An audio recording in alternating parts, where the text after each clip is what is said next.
Bueno, hola chicos.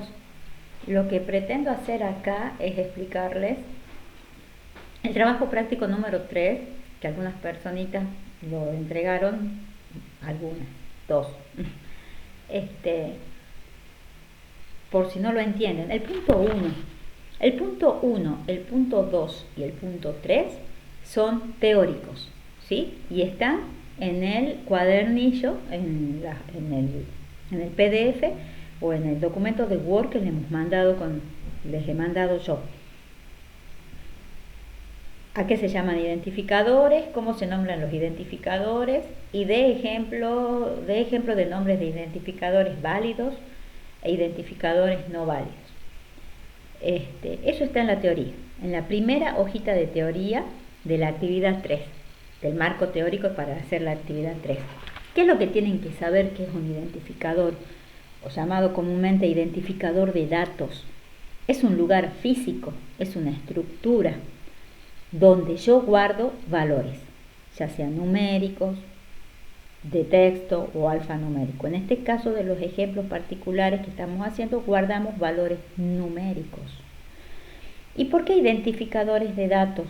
Porque yo le doy un nombre, ¿sí?, a estas estructuras, a estas cajitas donde yo guardo información, datos, les doy un nombre para identificarlos. Nosotros en el práctico los identificadores de variables más conocidos y más comunes son los que vamos a usar nosotros, que son variables y constantes. Hasta ahora venimos utilizando identificadores de datos que se llaman variables, precisamente porque el valor que yo guardo en estas cajitas cambia, ¿sí?, cambia durante la ejecución de un determinado problema. Eso está claramente explicado en la teoría. Ahora el ejercicio 4 dice completar el siguiente cuadro sinóptico. Ustedes tienen acá el cuadrito, este cuadrito, ¿sí? Tienen instrucción para qué se usa, cómo sería el pseudocódigo y cómo sería esa instrucción en el diagrama de flujo. En la teoría anterior, ustedes vieron algoritmo y vieron que un algoritmo es un conjunto de pasos para dar solución a un determinado problema. Yo este algoritmo lo puedo representar básicamente a través de un diagrama de flujo y lo puedo representar este algoritmo otra vez también, lo puedo escribir en un pseudocódigo. En vez de escribirlo o a través de un diagrama de flujo, que es un gráfico, lo puedo transcribir con letras y palabras, que a esto le llamamos pseudocódigo. Entonces acá tenemos 1, 2, 3, 4 instrucciones. La primera instrucción es la asignación. Entonces yo tengo que poner para qué se usa esa asignación. Entonces yo le pongo acá que se sirve, asigna valor a un identificador, ¿sí? Yo guardo en una cajita un determinado valor. Para eso se usa la asignación, para colocar en un identificador, asignarle a un identificador un valor. En el diagrama de flujo a eso se lo representa con el rectángulo. Y si voy a escribirlo en letras, digo de que la variable, que es el identificador, yo les dije que vamos a usar dos tipos de identificadores, las variables y las constantes. Entonces este identificador variable va a ser igual a una determinada expresión. Y así con las otras instrucciones. Vamos al punto 5. Dice, en los siguientes problemas, completar los planteos para resolverlos. Observar el ejemplo de la teoría. ¿Sí? Y el ejemplo de la teoría, a ver si lo tengo. El ejemplo de la teoría es el que está en la hojita número 3. Ahí tienen ustedes el ejemplo para poder hacer este ejercicio. Entonces ustedes tienen, dice, obtener y mostrar, ese es el ejercicio A. obtener y mostrar, dice, la suma y el promedio entre edades de dos personas. Y me da una pista, me dan los procesos. Me dice que la suma va a ser igual. La variable S yo voy a guardar la suma. ¿De qué? De la edad de la primera persona más la edad de la segunda persona. A ambas edades las voy a guardar en dos variables. En una la voy a llamar A y la otra la voy a llamar B.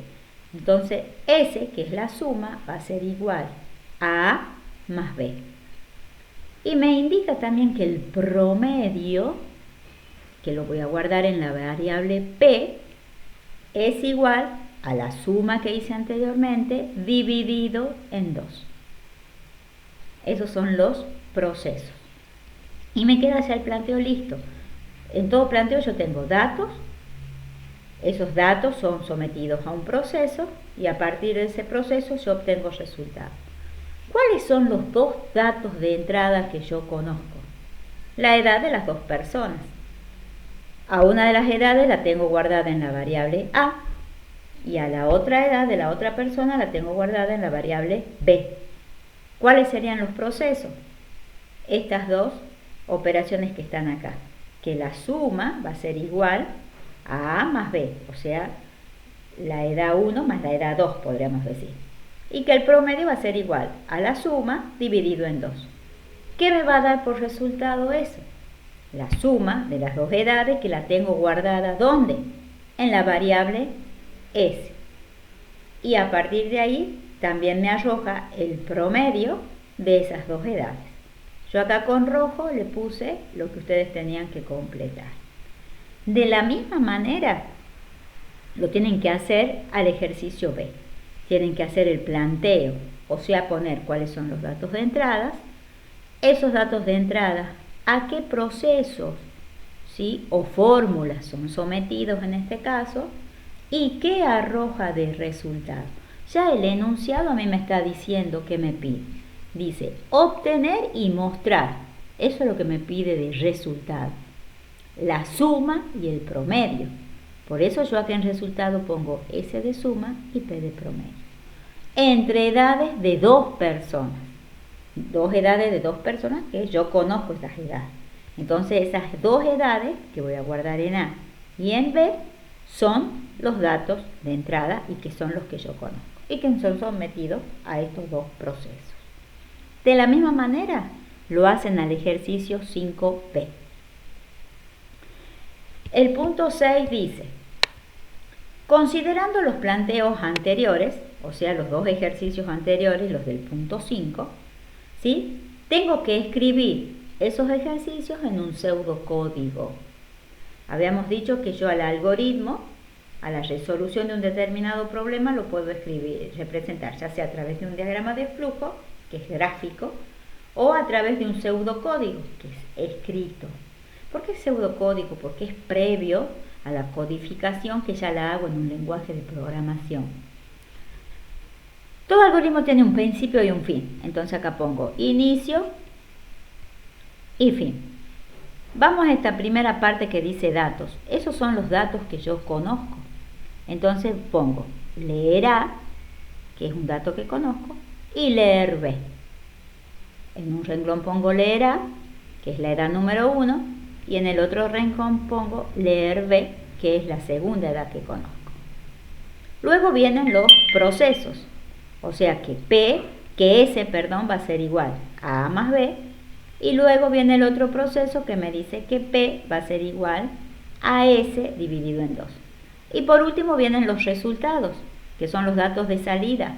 Y al ser los datos de salida yo voy a poner la palabrita escribir. Así como con los datos de entrada yo pongo la palabrita leer A y leer B, para los resultados yo voy a utilizar la palabrita escribir.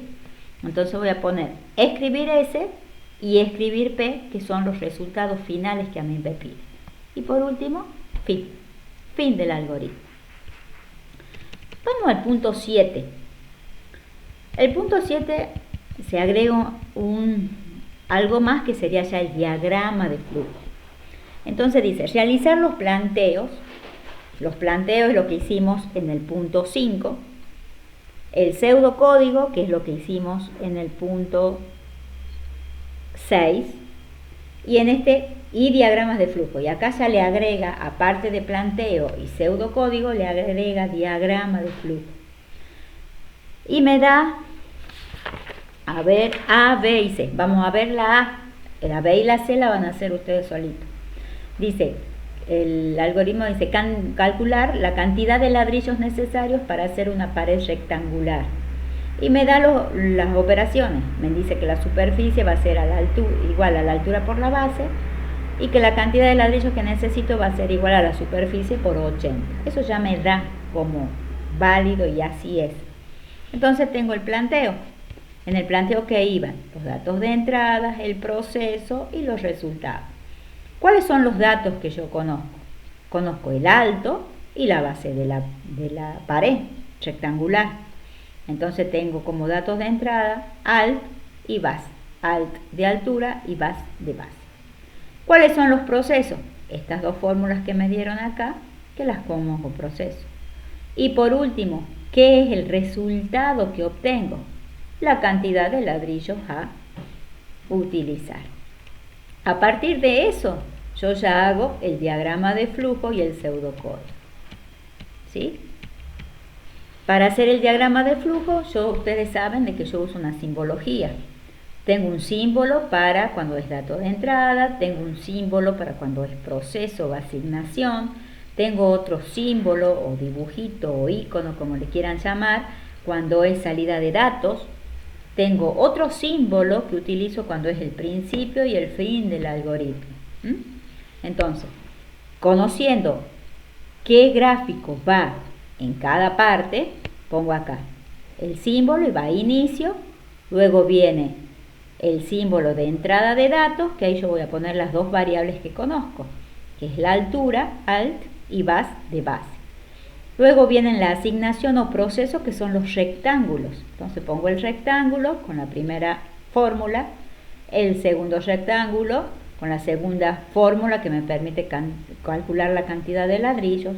Y por último viene el símbolo de salida o escritura de los resultados, que es este simbolito que aparece acá, y donde yo voy a colocar ahí la variable de salida. ¿Cuál es la variable de salida? Cant. Porque yo en Cant voy a guardar la cantidad de ladrillos que voy a necesitar en base a los resultados que me arrojaron las fórmulas. Y luego paso al pseudocódigo, inicio y fin. Y en el medio, ¿qué tengo? Los datos de entrada. Y con los datos de entrada, ¿qué instrucción va? Leer. Entonces tengo leer alt de altura y leer sub de ay, acá puse mal, perdón. Acá es leer A, alt de altura, y leer base de base, porque son los dos datos que yo conozco, la altura y la base. Luego vienen los procesos, ¿sí? Saco la superficie, que la guardo en la variable sub, que va a ser igual a la altura por la base, y luego tengo la variable o el identificador de datos llamado variable, que es cant, donde voy a guardar la cantidad de ladrillos, que va a ser igual a la superficie por 80. Luego, ¿qué me pide? La cantidad de ladrillos. Entonces, ¿cuál es la instrucción o la palabra para representar la salida de datos? Es la palabra escribir. Entonces yo voy a poner escribir lo que tengo guardado en la variable cant y termina el ejercicio. Ese sería el ejercicio 7A. De la misma manera lo analizan y lo hacen al B y al C. Vean estas explicaciones de los ejercicios y traten de hacer el resto. Cualquier duda me preguntan por WhatsApp.